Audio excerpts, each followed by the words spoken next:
Chapter 10. Rendezvous. While Michael was talking with the president after the raid on the DAT building, his mother was already safely inside the Agni, Monde's satellite space station.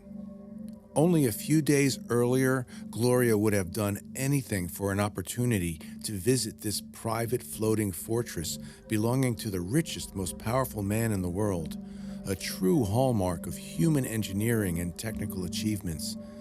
But now it was nothing more than a prison full of high-tech toys and flashy lights.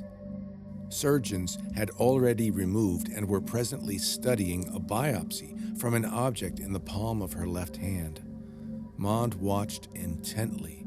However, already to his dismay, that same Morricell fragment, shining so brightly on the surface of the planet, was now lifeless, looking like a benign growth or nothing more than a blocked sweat gland.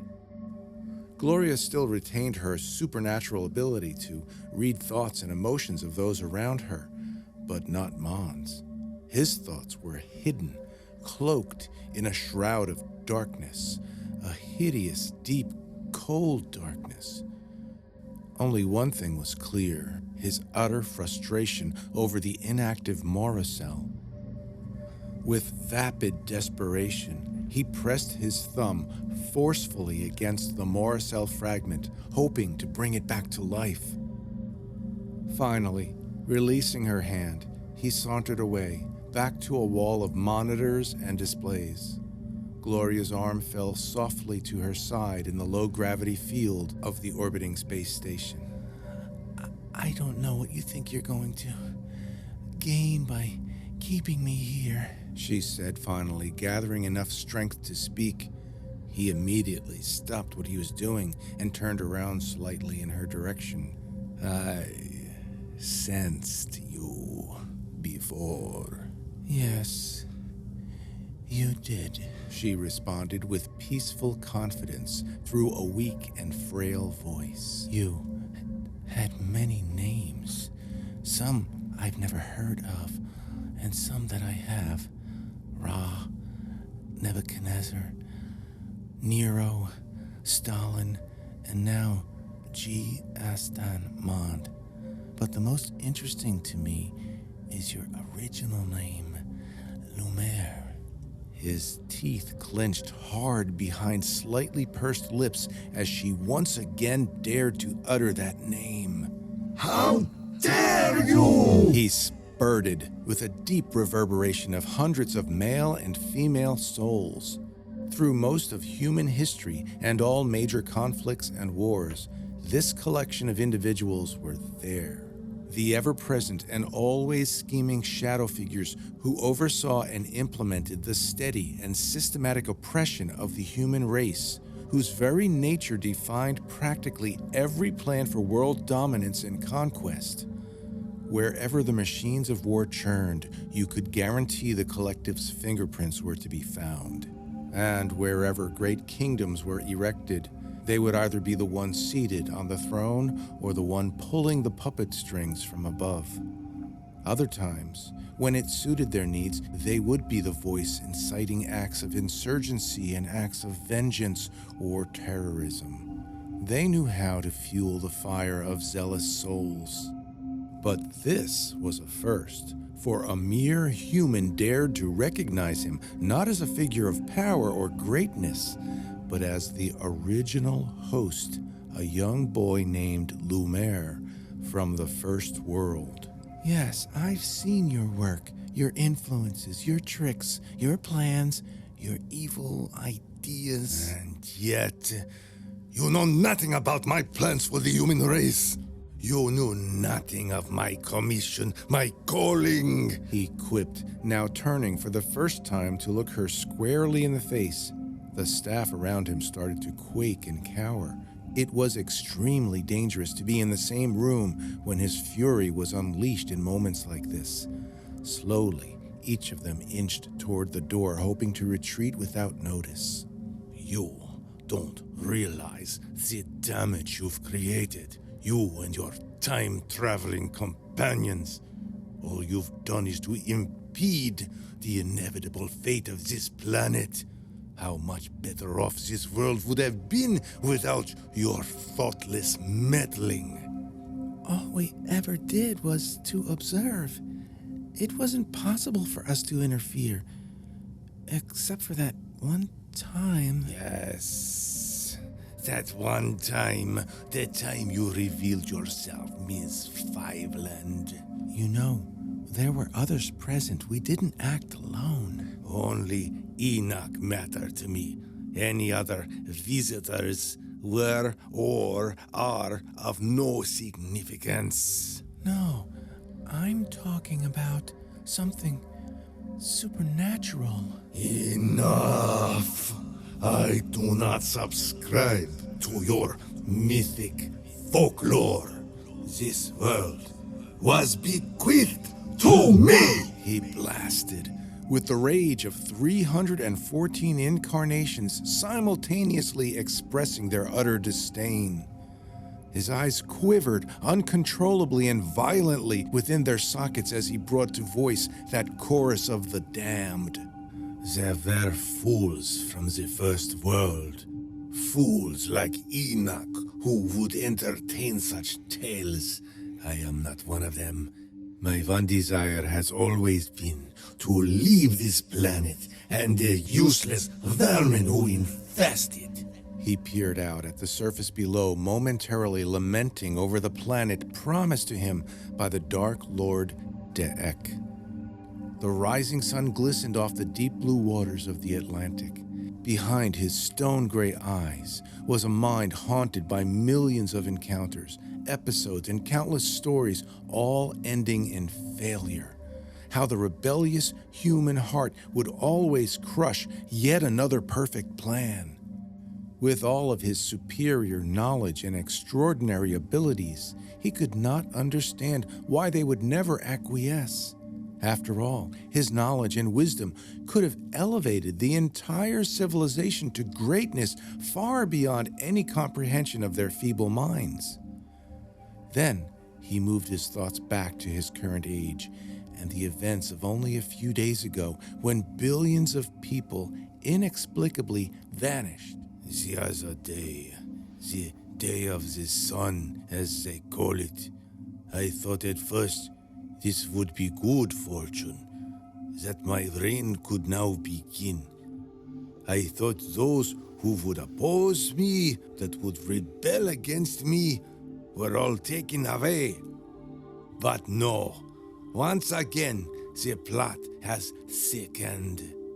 Damn your human hearts, so prone to wander from authority and rule. It is your nature, and a bane upon my existence as evidence of your president's foolhardy attempt to capture me. Her plan has recklessly damaged the profit system. The network will not be viable for at least another 10 or 20 years. From there, the delicate process of achieving true omni-neural evolution would take another century. Gloria felt almost sorry for how sick and demented he had become over the centuries. She thought about the events surrounding the destruction of the Tower of Babel. It was clearly the result of a supernatural intervention. Yet Monde, Lumiere, and the entire collective would never bring themselves to admit it. Instead, they remained in denial, insisting on blaming the iconoclastic team of Gloria Fiveland and Enoch. She looked down at her own withered hands and wrinkled skin and felt an aching in her bones. Gloria knew her days were numbered, but felt no remorse nor fear. She'd learned so much, traveled so far, and to so many places, meeting so many wonderful people, including the one who made it all possible. Her final journey into the half-realm was the most impactful, for in this one she met him, the one to show her what she had been looking for all her life, although for most of it she didn't even realize what she was looking for. Lumiere, before my travels, I thought we were all just here to survive, struggling in this thing we call life. But now I know differently. And in a way, I feel more enlightened than those who lived in Teleria. There, you relied on the Moricel for all your knowledge, for all your reasoning and purpose of life. But in this age, we only had faith. Faith in his work, his sacrifice, and that he would be all that we would ever need. Gloria laid back and stared through the portal above her head. Clouds covered the Brazilian coastline, now coming into view with its mighty Amazon, its tributaries cutting thin black meandering lines through greenish-brown plains. She continued, I thought, like you, that the ultimate goal was to overcome mortality in the only way we knew how, by leaving our mark in this world, whether it was by having children or wealth or power. I was so wrong. We should not shun mortality. It's not a curse, not something to be denied or avoided. It's a blessing, because no matter what you think, this life is temporary. It's just a stepping stone preparing us for eternity. Monde was quietly listening but did not respond. He continued to view the data on the monitor in front of him. Perhaps living as long as you have is the worst thing that could have happened to you. You've convinced yourself of immortality. Lumiere, it is a lie. Even if you make it to the end of the universe, you will not be able to step into what is beyond. That is not your concern. Nor do you have the mental capacity to comprehend what I think. I've heard all this nonsense before. You forget that wherever you've been, I have been there too, and none of what you say means anything to me. The only thing that matters is escaping the filthy stench of this world. Suddenly, Monde bent over, clutching his chest. It was time for another dose of his dopamine cocktail. Another dull reminder of the unusual and incurable sickness breaking down his body. His disease should have been manageable, possibly even curable with all of his technology. But in this case, with a single human hosting hundreds of souls, there were complications that even the collective, with their vast cache of knowledge, could not solve. He remained crouched and motionless as a young nurse from the medical team attended to his discomfort. Gloria finally broke the silence. You need to be at peace with your mortality before it's too late, Sir Monde. Monde turned to her with a countenance so dreadful, so terrible and alarming, it interrupted her train of thought entirely. His countenance turned to a frigid darkness, like an open door suddenly pushing the winter chill into a warm cabin. At that moment, she came face to face with a manifestation of the Dark Lord of the First World. He stared with eyes so black and void, they seemed to absorb any light or energy around them.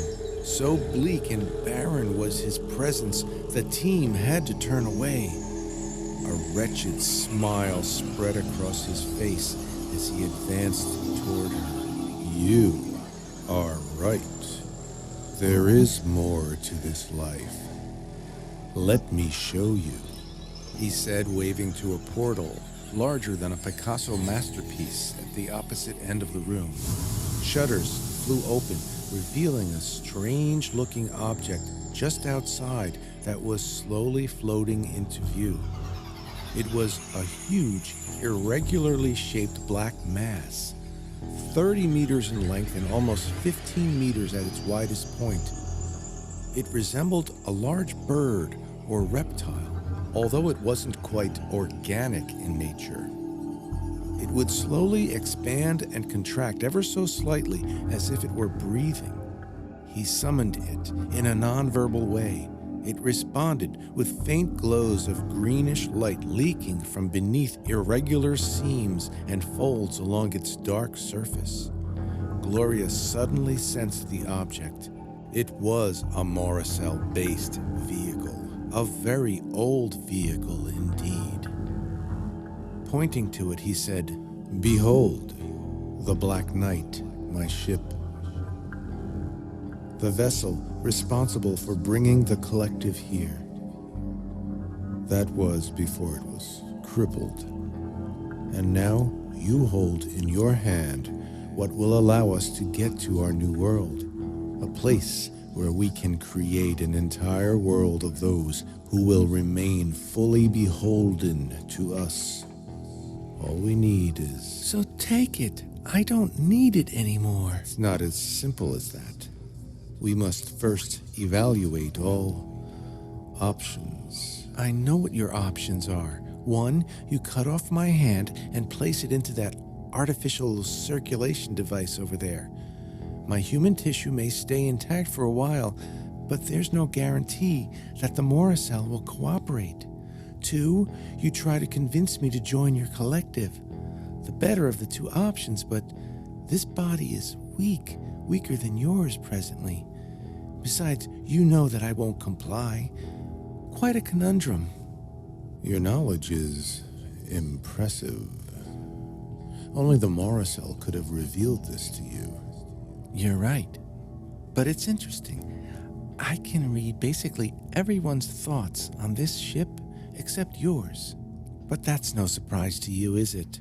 Sir Monde or De Eck or whoever you are. You are the one throughout history who has always preferred to remain in darkness. Why do you resist? Your logic is fallible. Your reasoning stinks of human frailty and irrationality. You know for certain there are other inhabitable worlds. Together we can reach them. Together we can leave before it is too late. This world will die the same death as Teleria. There is only one true destiny for us, and that is to perpetuate the knowledge and wisdom of my collective throughout the cosmos. You are not meant to expire along with the cursed inhabitants of this world, Gloria. Look what awaits you. He continued, producing a holographic image of a constellation with planets, many of them capable of sustaining human life. Gloria recalled Silta's homeworld of Gothawit and its unfathomable beauty. She was there, sometime far into the future, but nonetheless, she knew of that world.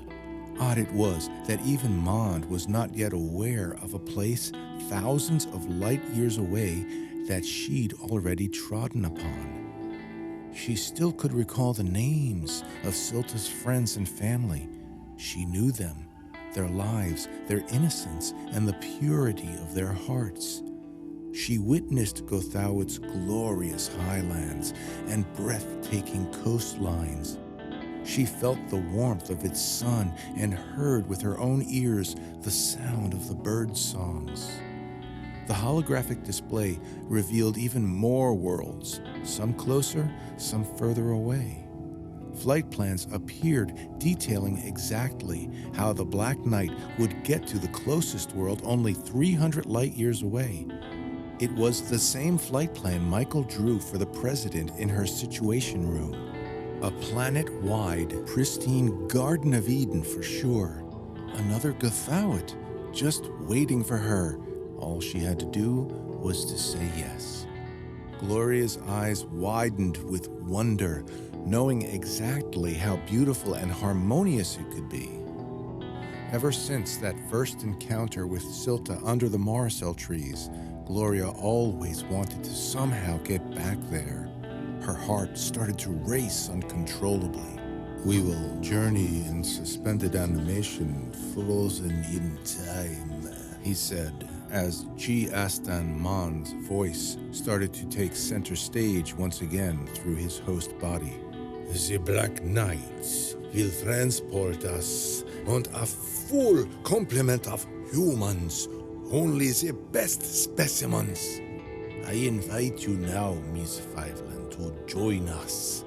You will no longer suffer the limitations of your dying body. We can voyage the stars together, finding new worlds to plant the seeds of humankind. We will flourish and multiply. We will assume roles of leadership and teach them how to harness their natural resources. We will guide them and create wondrous civilizations far greater than anything they could achieve on their own.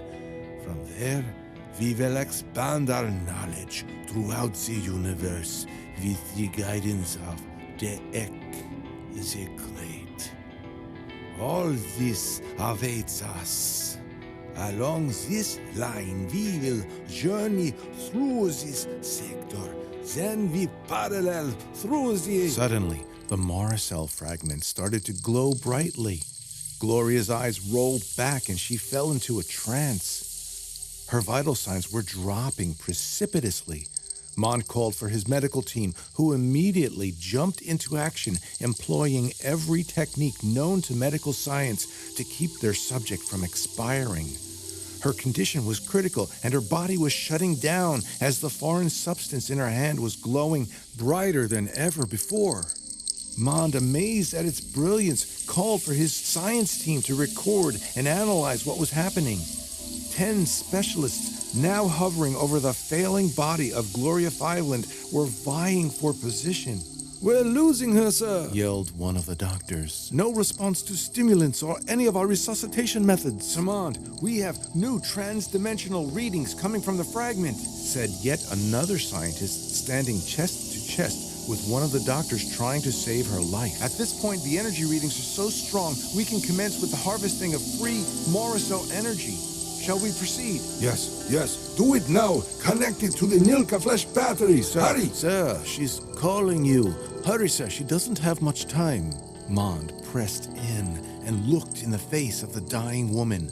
With all of the strength she had left in her frame, she lifted her eyelids and peered one last time at Monde. Her lips moved to speak, but the noise around them was too great. He screamed for silence, and a hush fell over the entire room. As he pressed his ear closer to her mouth, Gloria's heart went into full cardiac arrest. With one last breath, she whispered, "No, straight line, Lumiere." In the next chapter, Michael has a chance to speak with his mom in the half-realm, as they both become acquainted with the chambers of the eternal present.